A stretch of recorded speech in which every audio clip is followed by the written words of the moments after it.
पाठ 10 शांति।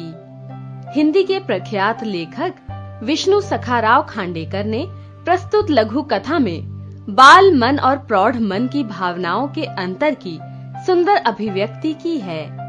कथा में पिरोए गए चील, भील तथा सांप से संबंधित प्रसंगों में केवल पक्षों का ही अंतर है, घटना व संदेश एक ही है।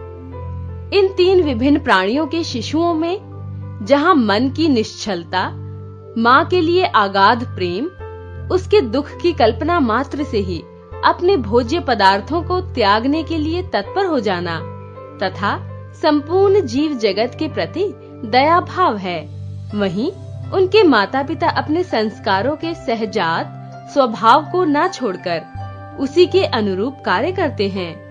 सूरज काले बादलों से धीरे धीरे निकलने लगा था। जंगल में से गुजरने वाली नदी में खड़ा अघर्य दान में लीन एक सन्यासी मन ही मन सोच रहा था, हे ईश्वर, तुम प्रकाशमान हो, तुम ही धरती पर होने वाले अंधकार के संहारक हो। धरती का अंधेरा तुम नष्ट करते हो, परंतु इस धरती पर होने वाले लोगों के मन के अंधेरे को तुम कब दूर करोगे? उसे घट घट में रमे राम के दर्शन कब होंगे? हे दयानिधान, मुझे विश्वास है कि दुनिया को घेरे अशांति के दावानल को सिर्फ तुम ही शांत कर पाओगे। शांति के विधान के लिए मैं अपना तप, सुख, स्वर्ग सब न्योछावर करने के लिए तैयार हूं। कुछ भी करो, पर इस दुनिया में अमन, शांति का साम्राज्य फैला दो। मैं ऐसी सुंदर दुनिया देखना चाहता हूं जहां सिंह की पीठ पर खरगोश खेलता हो, उकाब की गोद में सांप सोया हो और सभी जन एक हों। उसी समय एक चील अपने घोंसले से झांककर सूरज को देख रही थी। सूरज के दर्शन से उसे बेहद प्रसन्नता हुई। शायद उसे मुर्गी के छोटे पिलपिले चूजों का स्मरण हो आया था। उसका चुकला पीछे से आकर उसकी गोद में दुबकने का प्रयास करने लगा। उसे चूमकर चील बोली, देखो बेटे, अब आखेट का समय हुआ है, मैं पल भर में लौट आऊंगी। कल तुम अपने घोंसले से निकलने की कोशिश कर रहे थे। प्यारे, शायद तुम नहीं जानते हो कि तुम्हारे पंख अभी भी कमजोर हैं। तुम सामने वाला वह जो नीला आकाश देखते हो ना, वहाँ एक डायन हमेशा दांव लगाकर बैठी रहती है। वह तुम्हारे जैसे मासूम चुकलों को इशारा करके अपनी ओर बुलाती है और फिर ठग कर उन्हें अपने घोंसले में भगा ले जाती है। गीत गाकर वह तुम्हें बहकाएगी। बादलों में छिपे सुंदर हाथी, घोड़ों का वह तुम्हें प्रलोभन दिखाएगी। पर देखो बेटे, एक बात याद रखना, चुकलों को ठग कर उनका पिलपिला मांस खाने वाली दुष्ट डायन है वह। उसकी चपेट में मत आना। मेरी कसम, तुम अपने घोंसले से मत निकलना। मैं आज तुम्हारे लिए सुंदर सा संपोला लाऊंगी, समझे? मेरी बातों का ध्यान रखना, भूलना नहीं। संपोला माने? चकुले ने प्रश्न किया। संपोले का गोश्त बहुत मीठा होता है, मात्र बखान से ही थोड़ी समझ में आएगा। बेहतर है कि उसे एक बार चखा जाए। उस सपोले की माँ नहीं होती? चकुले ने पूछा। चील मौन रह गई। यदि तुम उसे पकड़ोगी तो क्या उसकी माँ नहीं रोएगी? तुम कितने मासूम हो मेरे बच्चे। अरे पागल, सांप की और हमारी जाति अलग अलग है। उनका और हमारा खून भी अलग है बेटे। उसके साथ हमारी दुश्मनी तो सदियों पुरानी है। दुश्मनी से मतलब? सांप चील का बैरी होता है। बैरी माने? बैरी को मारा जाता है। क्यों? पेट के लिए। फिर हम कुछ और खा लें तो? पागल कहीं के। तुम्हें जंगल के उस सन्यासी की संतान होना चाहिए था। लगता है तुम गलती से मेरी कोख में आ गए हो। अपने चकुले को फिर प्यार से चूमकर चील ने आकाश में छलांग लगाई। फिर अचानक वह धरती की ओर चली, मानो आकाश से धरती की ओर आने वाला कोई वायुयान हो। उसी समय एक भील धनुष बाण लेकर अपनी झोंपड़ी से निकल रहा था। अपने इकलौते प्यारे बेटे को चूमकर बोला, कल तुम अपने घर से निकलकर जंगल में रंग बिरंगे फूलों को बटोरते दूर तक भटक रहे थे ना? आज वैसी हरकत मत करना। जंगल के इन झाड़ झंखाड़ों में जहरीले सांप होते हैं, उनके काटने का डर हमेशा बना होता है। अपना ख्याल रखना। पर बाबा। परवर कुछ नहीं। कल तूने चकूले के लिए जिद की थी ना, आज मैं उसे जरूर ला दूंगा। पहले शिकार तेरे लिए, फिर अपने लिए। मंजूर? बेटे ने पूछा, क्या उसके माँ नहीं होती? पागल, बिना माँ के चकुला थोड़े होगा। फिर मेरे लिए वह चकुला मत लाओ।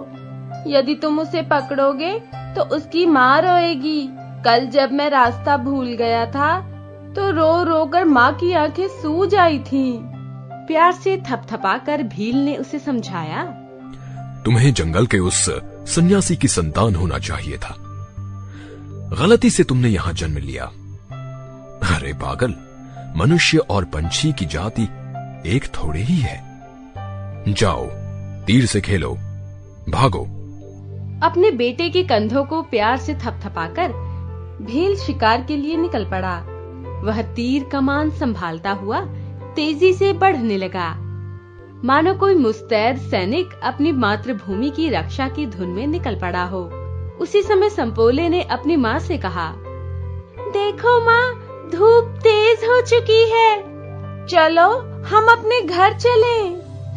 माँ गुस्से में थी, बोली, नहीं, और थोड़ी देर रुक जाओ। भील के आने का समय हो चुका है। उसको काटे बगैर मुझे चैन नहीं आएगा। उसने कल तुम्हें गलती से कुचला होगा। इतनी सी बात पर तुनक जाना ठीक नहीं। मैं तो तुम्हारे शरीर पर कितनी बार कूदता फांदता रहता। तुम निपट पागल हो बेटे। तुम्हें जंगल के उस सन्यासी की संतान होना चाहिए था। गलती से तुम मेरी गोद में आए। यदि तुम उसे काटोगी तो उसका बेटा नहीं रोएगा? संपोले ने माँ से प्रश्न किया। भला रोए, उससे मेरा क्या बिगड़ेगा? मनुष्य की और हमारी जाति एक थोड़े ही है। इतने में सामने वाली झाड़ी से पत्तों की चरमराहट सुनाई दी। आहट पाते ही सापिन ने संपोले से कहा, मैं अभी पलक मारते ही आ जाऊंगी। तू अपना ख्याल रखना, सतर्क रहना। झाड़ झंकाड़ों की छाया को छोड़कर बाहर मत जाना, समझे? पत्तों की चरमर जारी थी। अपने बच्चे को प्यार से सहलाती हुई सापिन आवाज की दिशा में रेंगती हुई चल पड़ी, मानो टेढ़े मेढ़े रास्ते से समुंदर की ओर बढ़ने वाली नदी हो। भील चील के घोंसले की खोज में मग्न था। चोरी छिपे सापिन भील का पीछा कर रही थी। उसने आकाश की ओर ताका। एक चील अपनी पैनी नजरों से धरती की ओर कुछ तलाशती हुई आकाश में तैर रही थी। सापिन रोमांचित हो उठी। उसके समूचे शरीर पर रोंगटे खड़े हो गए। उसने तुरंत पास की घनी झाड़ी में शरण ली। थोड़ी देर बाद जब उसने झाड़ी से बाहर झांककर देखा, तब उसे मालूम हुआ कि चील आसमान को चूमने की ललक लिए ऊपर की ओर बढ़ रही थी। उसने इर्द गिर्द नजर दौड़ाई। भील का कहीं नामो निशान नहीं था। गुस्से में फुफकारती हुई वह भील की तलाश में इधर उधर घूमने लगी। उसका बच्चा उसके पीछे दौड़ रहा था। इसका उसे पता नहीं था। भील का लड़का भी अपने बाप का अनुगामी बन गया था। आकाश के आकर्षण से चील के चकुले ने भी कब की छलांग लगा दी थी। माँ बाप के उपदेशों के बावजूद स्वच्छंद विचरना जीवन क्रम की एक अभिन्न परंपरा ही रही है। भील आसमान की ओर नजर गड़ाकर खड़ा था। अचानक उसे चील का चकुला नजर आया। धनुष से तीर छूटा। उसी वक्त सापिन ने उसे काटा। दूसरे ही क्षण सपोले पर चील टूट पड़ी। शांति का परम उपासक सन्यासी अघर्य दान से निवृत्त होकर अपनी पर्ण कुटी की ओर लौट रहा था कि दूर से वह दृश्य देखकर पल भर उसे अपनी साधना सिद्धि पर प्रसन्नता हो आई। पल भर सारे सजीवों में बंधुता निर्माण करने की अपनी मांग पूरी होने का उसे भ्रम हुआ। चील, सांप और आदमी एक दूसरे की बगल में सोए थे।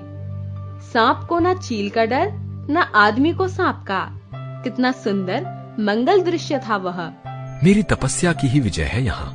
आंखें मूंद कर हाथ जोड़ते हुए ईश्वर को संबोधित करते हुए वह बोला, हे ईश्वर, तुम्हारी लीला अगाध है, धन्य हो तेरी। वह आगे बढ़ा और सहसा चौंक उठा। उसके रोंगटे खड़े हो गए। जैसे ही उसने तीनों के शव देखे, वह सकपका गया। उसने देखा कि एक आदमी, एक चील का चकुला और एक सांप का बच्चा। उसके हाथ से कमंडल छूट गया। अब आकाश की ओर देखने का उसमें साहस तक नहीं रहा। शर्मिंदा होकर उसने अपनी आंखें धरती में गड़ाईं। उसकी आंखें धीरे धीरे बरसने लगीं।